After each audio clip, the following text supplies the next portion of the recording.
Hey everyone, and welcome back to the Firefighters podcast, where we seek to develop, inspire, and motivate the world of the emergency services operator through a series of wide-ranging conversations. Now, before we go any further, just hit that rate, follow, or subscribe button on whatever platform you're listening to. It's a key performance indicator for us and helps us reach even more people. Now, here's what we've got for you today. At the end of February 2024, 317 athletes from 29 countries headed to the beautiful Saudi Arabia to take part in the ARAMCO Challenge Toughest Firefighter Alive. 14 of these athletes were firefighters from the UK Fire and Rescue Service, and over the course of 2 weeks, we did battle with every nation in attendance, from fire truck challenges to PPE challenges to fire station cook-offs. That was a hell of an event. And also the Blue Ribbon Toughest Firefighter Alive. Some of the hardest 40 minutes that firefighters have endured in any firefighter fitness competition across the world.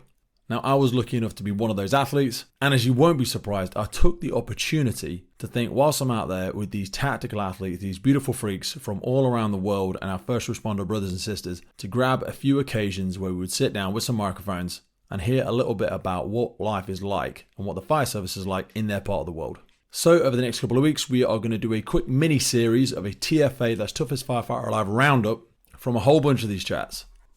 You're going to hear what the fire service is like in Brazil. How do you join it in America, Canada, Australia? We hear from New Zealand. We hear about all the different competitions that are around the world. We also talk about a lot of health and well-being. So if fitness is not your thing, then fear not, we are going to be delving into lots of different areas, a little bit around how these people started their careers. And of course, we're going to be doing mini kind of debriefs about what the event was like. And there's also some surprising, really heartfelt stuff in there. Some incredible stuff comes out when you sit down with these individuals. I always say that people from the first responder community are absolutely fascinating individuals. The reason they are attracted to our sector is usually because they don't fit in other places, which means they're a little bit wild, a little bit wacky, and absolutely my kind of people. So rest assured, we will be dropping our normal episodes every Monday as well. But consider these a little bit of a bonus and hopefully some insights and some incentives for more fire and rescue services around the world to see the value in the networking and the celebration and also the recognition that is firefighter challenge environments all over the world.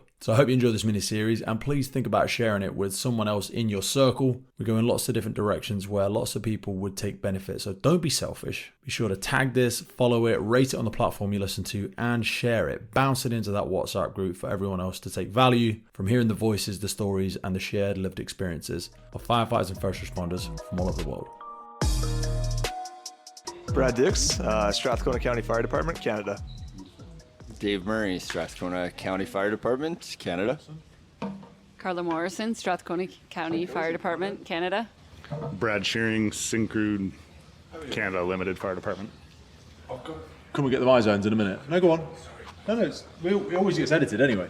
So, yeah, go into the my zones in a minute. He's the guy that gives you all the my zone stuff. He's a cool guy. Yeah. I'll probably leave that in actually because it's funny. So, talk to us about, is this your guys' first comp? What have you done before? Give us a bit of a background on fitness and firefighter fitness in Canada and kind of, because you've got 4 in the team. I think we've got probably 8 or 9 from the UK. There's a couple from France, a couple from Germany. What have you guys been up to?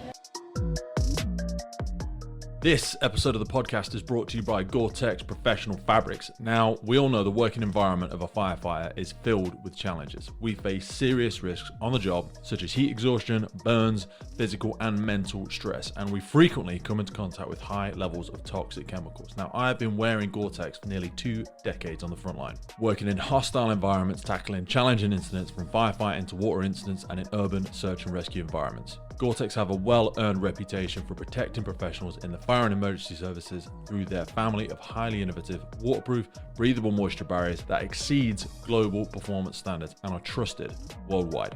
Gore-Tex, going further together. Well, our primary sport is Firefit, Okay. so combat challenge type. So for anybody that's never seen Firefit, give them an understanding, because listeners from all over the world, different things. Firefit's a lot shorter, similar to the Firefighter Challenge stuff we do in the UK. What does that involve? Absolutely. So it's depending on your skill level, your gender, that kind of thing. The duration of Firefit is about 1 minute, 10 seconds, up to 3-4 minutes long. Yeah. You start by getting all geared up. You're on air for this event, full PPE. You pick up a 45-pound hose pack, carried up 3 stories. Once you're at the top, you hoist a high vol hose with a rope. It's about 45 pounds as well. Up to the top of the tower, you run down, do forcible entry, which is in Canada is a different forcible entry than it is in the UK as well as the US. So it's a 500-pound force machine. You move a hydraulic press. After that, you run the pylons, you advance the hose, and then finish with a 100-foot dummy drag. I think that one's a lot harder. A, for the hydraulics, and B, because you're under air as well. Like, there's most of them you don't do under air. There's one, I did a Germany one where you do a small period of it under air, but this is a really unique one where they do that. Yeah, so I can't speak to the TFA. I've never done it before. Yeah. Brad Shearing has, and he might know a little bit more about how they contrast each other. But It adds a whole other load to it, though, doesn't it? When you're actually under air, it's that confinement of it, it adds that cognitive load to it. And even though people say it's positive pressure, it is a laboured breath. Do you know what I mean? When you're actually trying to run with the kit on, and it brings in your focus as well because you haven't got that peripheral. Yeah, it certainly can zone in on that Yeah. aspect of it. What prep have you done depends for on what this? you train, though, right? Go on, sorry. If you train, it's on air. Yeah, I think yeah. it decreases the stress of putting on the mask. As Yeah, well, 100%. right? Getting the Yeah. conditioning of it. Yeah, absolutely. And then for on-the-job tasks, just help that. Hello. Just make some international connections. Sexy Charlie's joined us.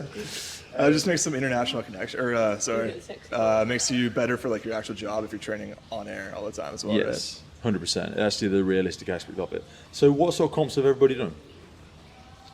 I think the common denominator here is Firefit. That's what brought us all together. Who's the veterans? Who's been doing it a while? Who's the fastest in the team as well?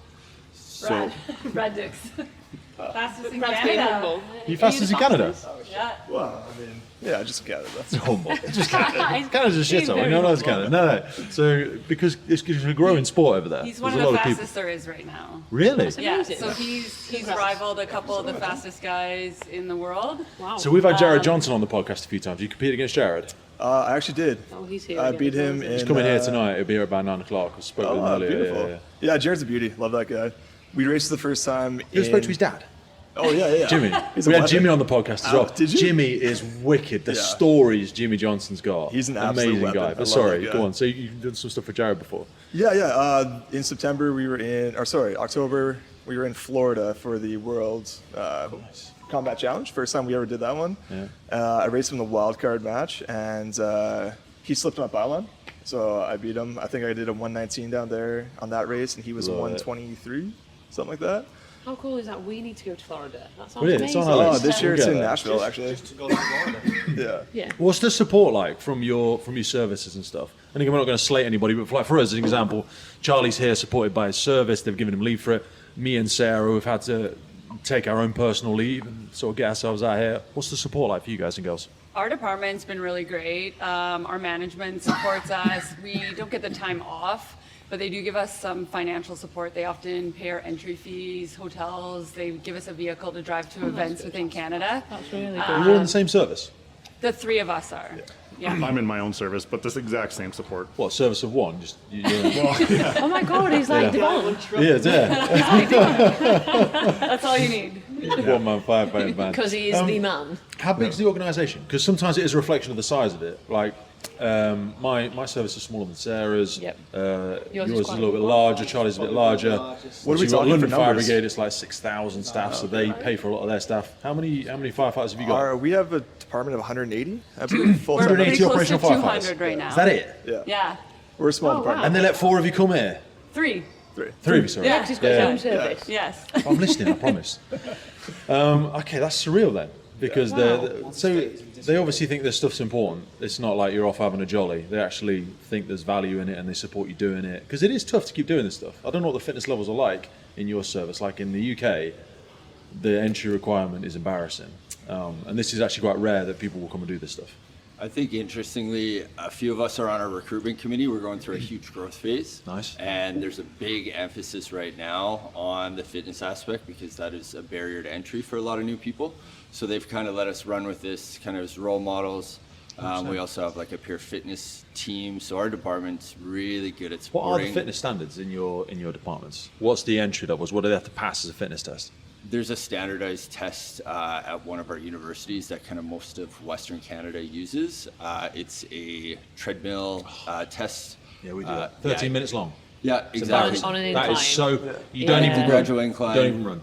No, you don't even run. So that's the embarrassing. The thing was, for years, it was graded, and they would let you continue, so the incline would escalate, the speed would escalate to a point where, yeah, it was like extremely taxing. That's gone by the wayside after COVID, pass fail now. What are your guys' thoughts on that test? Because we've had these conversations about being a true reflection of what that fire fit capability, and do you guys believe You don't even that have to do it in fit? kit either, do you?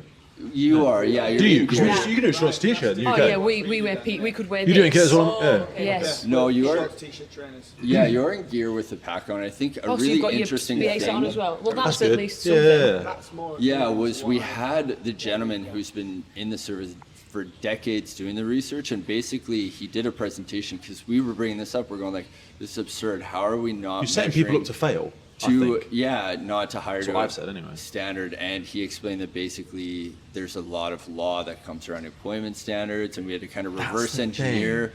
And they said essentially, if you can pass this test, that's a bar for an average firefighter working through. Because they don't want to make it a barrier. And like with the greatest respect Yeah. to Carla and Sarah, they're very fit and strong, but they're like, it can become sexist, it can become unfair. And I'm like the average weight of a UK person, I think is 12.5 stone now. UK male, I think it's 14.5 stone.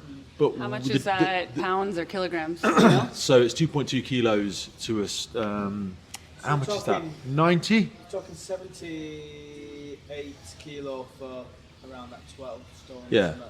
So about 78 kilos for a female is the average weight. Yet the dummies we train with are maximum like 55s. Yeah. And I think, 55.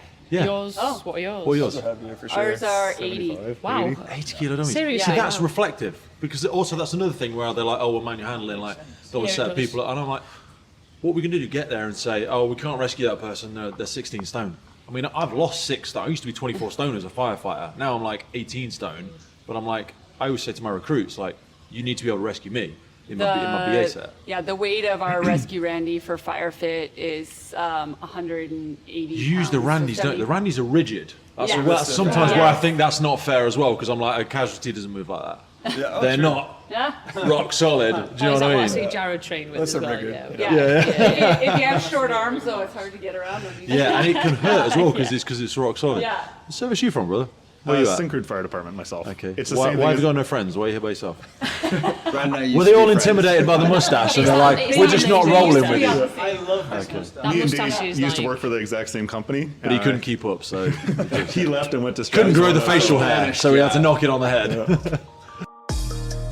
In other news, this episode is brought to you in partnership with MSA Safety. Today we have them to thank for the improved firefighter safety through connectivity in their brand new connected firefighter system. At the center of the connected firefighter platform is the MSA M1 SCBA with telemetry. You can view battery life, air pressure, and estimated time remaining either independently on the M1 itself or from the Luna connected device screen. Also, still with the air status, alarm information, search status, and all of this provided to the incident command for confident decision making during the scene. That integrates straight in with the Luna system, which is a wireless all-in-one device creating an independent search and rescue network, providing edge detection, enhanced personal thermal imaging, while simplifying post-scene reporting and data retention. One of the key parts of the Luna is their FAST system, the Firefighting Assisting Search Technology. This combines directional and distance information with thermal imaging to help find separated teammates and decrease response time. It actually connects you to the other crews in the vicinity for a unified search during the time of mutual aid by instantly notifying the network of Luna devices when there is a downed crew member, allowing for a prompt search and rescue. All of this then plugs into the FireGrid system for cloud-based connectivity, real-time information, and data-driven decisions for the incident commander. It enables you to see the exact location of your firefighters on the scene. And it doesn't require you to be sat on the station. The MSA Hub then provides a wireless gateway straight to the cloud, enabling wireless on-scene data for local and remote incident command for additional eyes on the scene. MSA are truly taking massive strides in the future of improved firefighter safety through connectivity. MSA is dedicated to increasing safety in the fire service through technological advancements. Various feature enhancements, new products, partnerships, and integrations will provide additional capabilities readily accessible by products, software, and services in the brand new MSA Connected Firefighter platform. Now back to the show. What's the sport like for you guys? They use it same sort of standards over there? It's or- exact same standards. For our fitness standards, it's actually just the design essentially as FireFit, Okay. but you're not on air. Okay. So the exact same as Combat Challenge, more or less. Nice. How long have you been doing the job? You, with the greatest respect, look a little bit older than a few of the other team members. I've been doing Firefit since 2009 and the World Firefighter Games since 2012. So. Wicked. How did you first get into it? Firefit or? Either the job and then Firefit. Well, ever since I was 4 years old, I've always loved firefighters and combat challenges and stuff like that. And the competition style stuff just keeps me in shape. So strive to be better. You look like you do some sort of lifting as well. Boy's a little bit jacked. He's got a little bit. I think you're too heavy for it though. Like when I was heavier, I always think to myself, I shouldn't win because I'm too heavy. People like Brad and yourself are the ideal shape. That's so funny because we think the opposite. We come in here, we see guys like you, we're like, oh boy. No, but they can't move fast. Okay. So for the TFA, yes, I think bigger is a little bit better. But for Firefit and stuff like that, you guys are so much faster. I am not fast at all. Well, I can drag things and move and go for 20 minutes, like with the CrossFit training stuff. Like I can go for longer, but you push me into a sprint, you guys will smash me every time. I think it depends though, because you're looking at the relative mass, right? So you look at a guy like Jared Johnson, who is massive, but also super explosive as well. Yeah. He weighs probably 10, 20 pounds less than I do. Yep. But he's also significantly shorter, right? So he has the muscle mass, he has the power, and that guy trains like an animal. Again, we had this conversation again last night or this morning. I'm losing track of time with all this, but me and Peter had the conversation this morning about different builds, obviously giving you that advantage at different points. And each TFA, the one here, the one you guys do, the one back in the UK, they're all slightly different, so they're all going to be advantageous to those different statures and different builds, and also what you're used to training and training with. Yeah, for sure. And back to the like relative mass thing, I look at Carla and like when her and I do the exact same weight and everything when we're doing Firefit, but if I were to do the same like relative body mass, I would have to move a dummy that's 262 pounds. Really? Yeah. So when I look at like we did the math once because we wanted, I wanted to try it in training, but we never ended up. We haven't tried it yet, but yeah. So in my mind, I always think like smaller you are, kind of like more disadvantaged you are for this kind of thing. Because I'm about to be a hypocrite and change what I said. Because this is Matt Adams, right? So Matt has won the British twice. He's one of our most recent. We love you, Matt. And what are you, Matt? Are you 16 stone, 17 stone? I'm 109 kilos now, which is shy 17 stone. Yeah, I'm we heavy. appreciate the kilos there. Yeah, It makes more sense. I measure myself in kilos. It's I'm all 100, flying how much are you? 109? 109. Yeah, so I'm 112 at the minute. But you're faster than me. You've got a rugby background. You've got a bit more explosivity as well, though. Yeah, rugby Where do you think it background. sits in terms of body size and things like that? Because we were talking about, they do their fitness tests in full fire kit, but they still do the treadmill thing. Depends. I think you said about relativity of power to weight ratio. I think that's the big thing. I'm quite used to being heavy because I played rugby for so long. Heaviest I've been was like 116 kilos. Yeah. And I can still shift fairly well. You used to plyometrics or rugby and stuff, didn't you? Yeah, Because you can be heavy and slow. Like I did strongman and powerlifting. So I was heavy, but I was slow. Yeah. My fast twitch was not very good. Yeah, a lot of like, because I played in the back row as well, so a lot of it was like hitting rooks, really explosive, lots of like high intensity periods followed by lower periods of like trying to recover.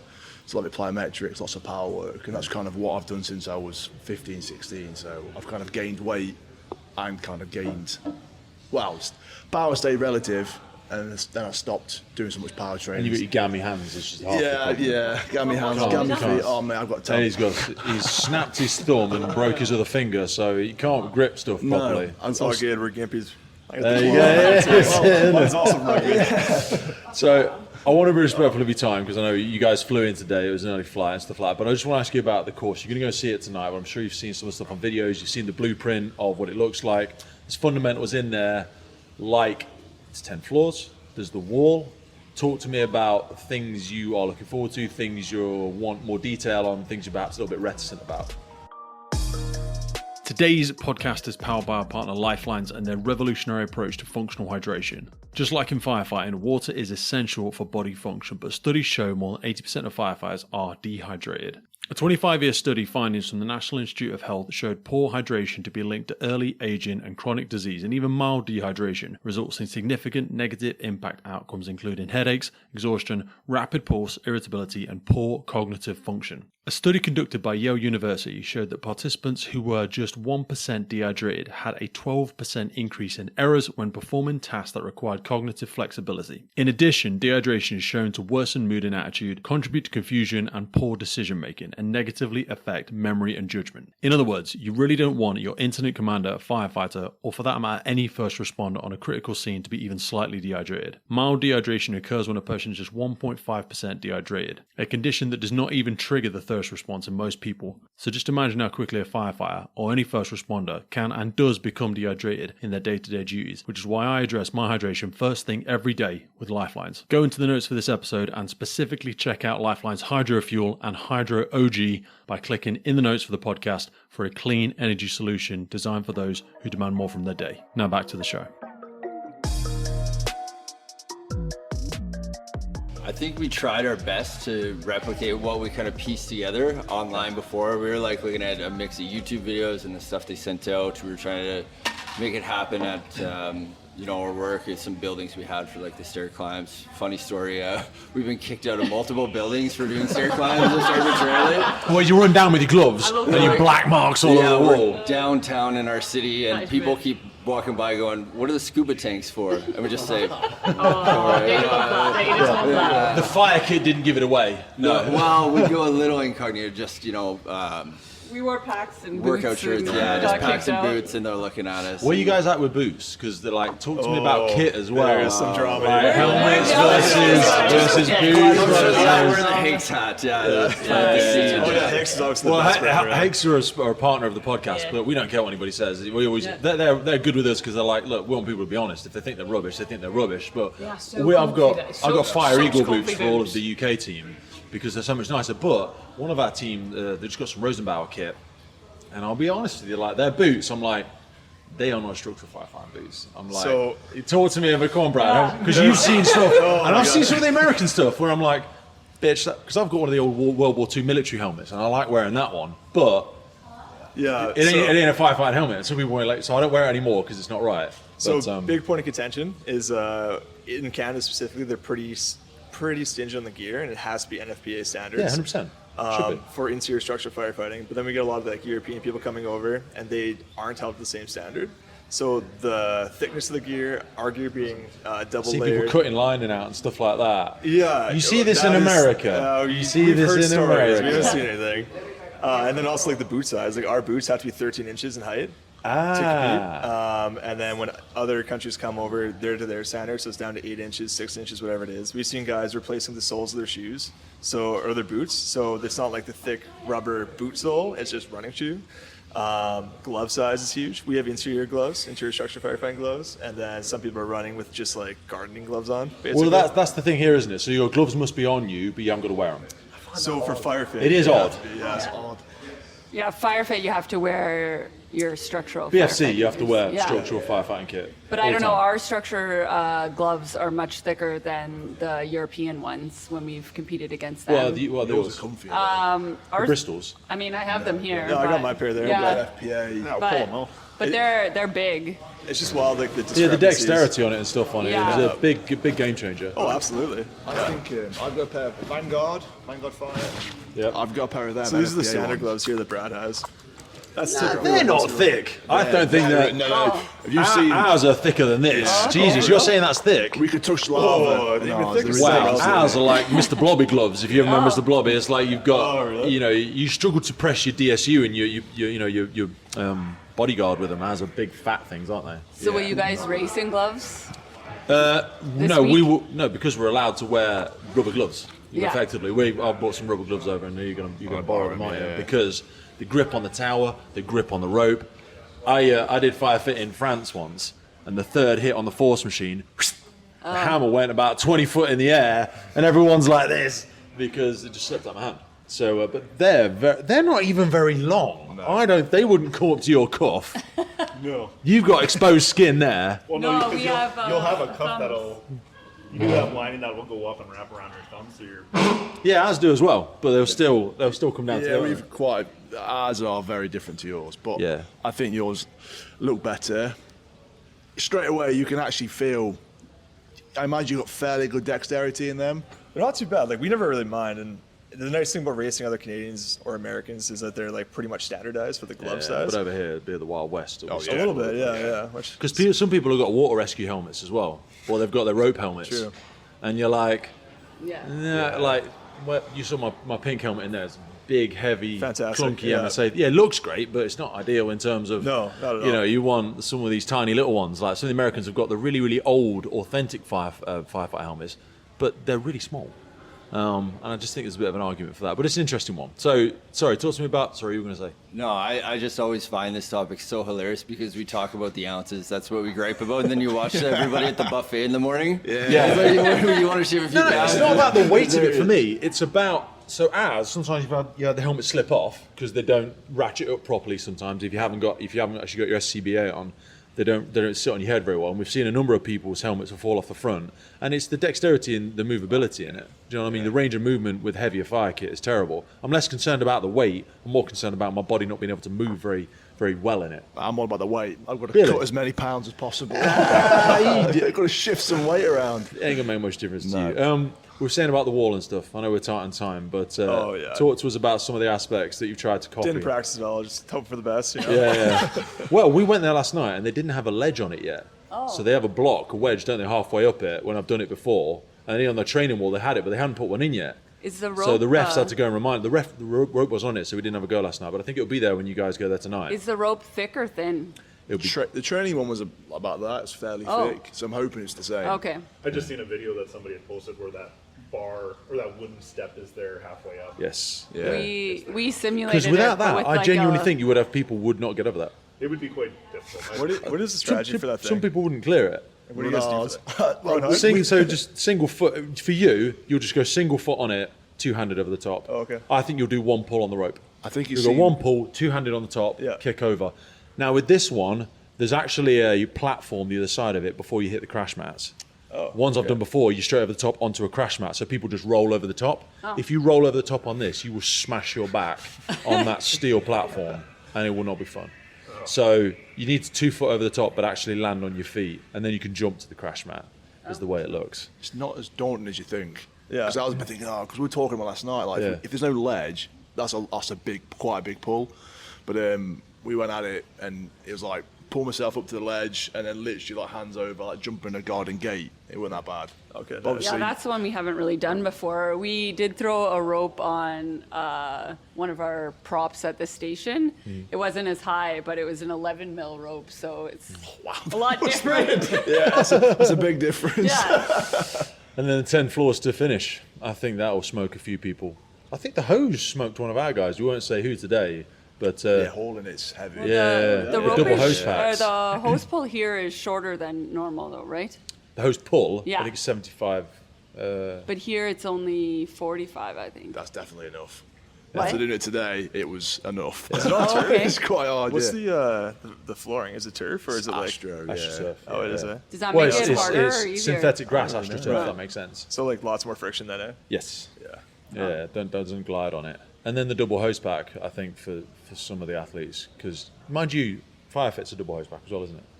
Double hose back? What do you mean? No, we're charged hose. Oh, no, Oh, it's single. It's a high To vol. haul. Yeah.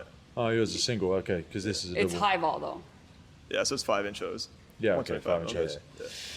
Because you had to play with it there today, didn't you? And it's noticeably heavier. Well, Yeah. it's twin pack. So Yeah, it wasn't Do you too know bad. how heavy it is? 30 kilos, I think. How much? 30 kilos. Just 60 pounds. Yeah, because ours for 65 pounds. Firefit is 45. Yeah.